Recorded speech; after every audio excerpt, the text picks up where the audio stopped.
एक बहुत सुंदर शिव जी का भजन सुनाने जा रही हूँ। अगर आप लोग को अच्छा लगे तो हमारे वीडियो को लाइक करें, शेयर करें और कमेंट में बताइएगा कि आप लोग को कैसा लगा।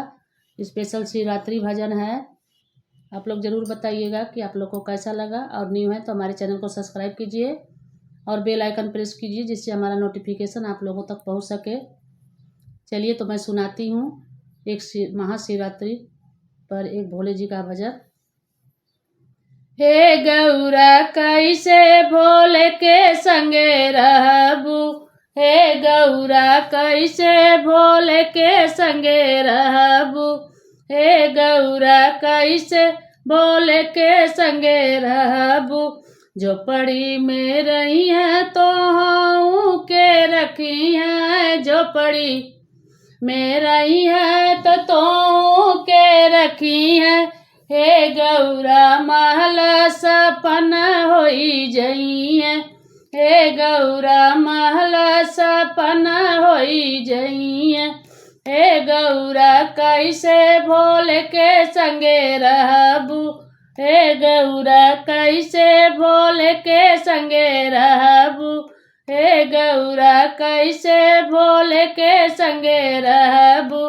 बुढ़वा बैल या सवारी जो करी है, बुढ़वा बैल या सवारी जो करी है। हे गौरा वही पर तू के बिठई है, हे गौरा वही पर तू के बैठई है। हे गौरा गड़िया सपन होई जई है, हे गौरा कार सपन होई जई है। हे गौरा कैसे भोले के संगे रहबू, हे गौरा कैसे भोले के संगे रहबू। भांग धतूर खई है तू के खियई है, भांग धतूर खई है तू के खियई है। हे गौरा पुड़िया सपन होई जई है, हे गौरा बर्फी सपन होई जई है। हे गौरा कैसे भोले के संगे रहबू, हे गौरा कैसे भोले के संगे रहबू। हे गौरा कैसे भोले के संगे रहबू। गंगा जल पिए तू के पियई है, गंगा जल पिए तू के पियई है। हे गौरा गेरुआ सपन होई जई है, हे गौरा गेरुआ सपन होई जई है।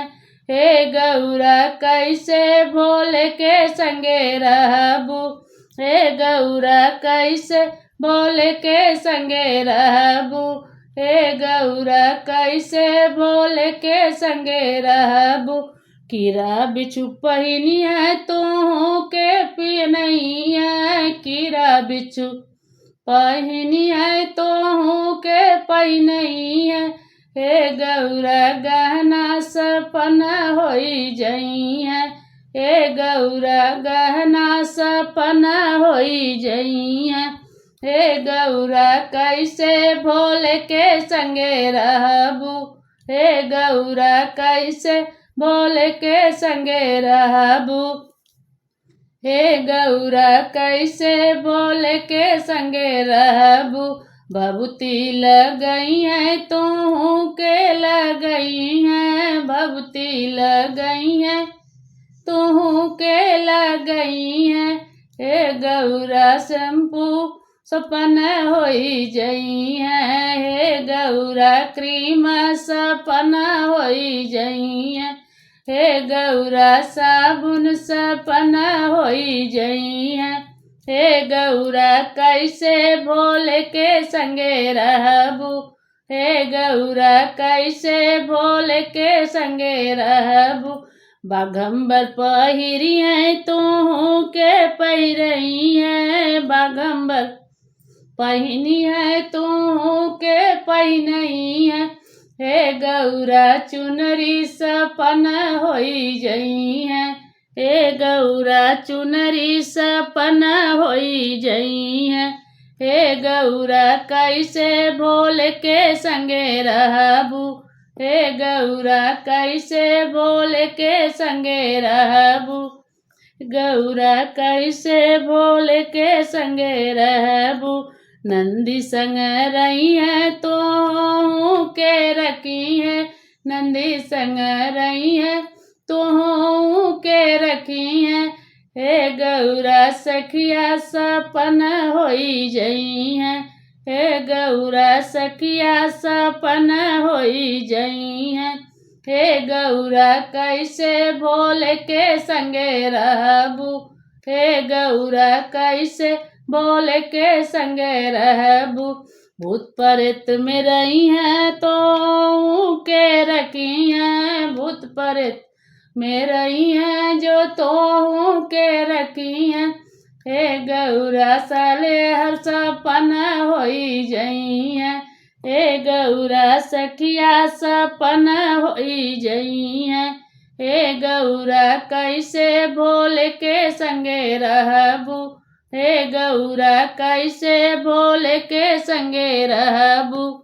अगर हमारा ये भोले जी का गाना अच्छा लगे तो कमेंट में ज़रूर बताइएगा कि आप लोग को कैसा लगा हमारा ये गाना।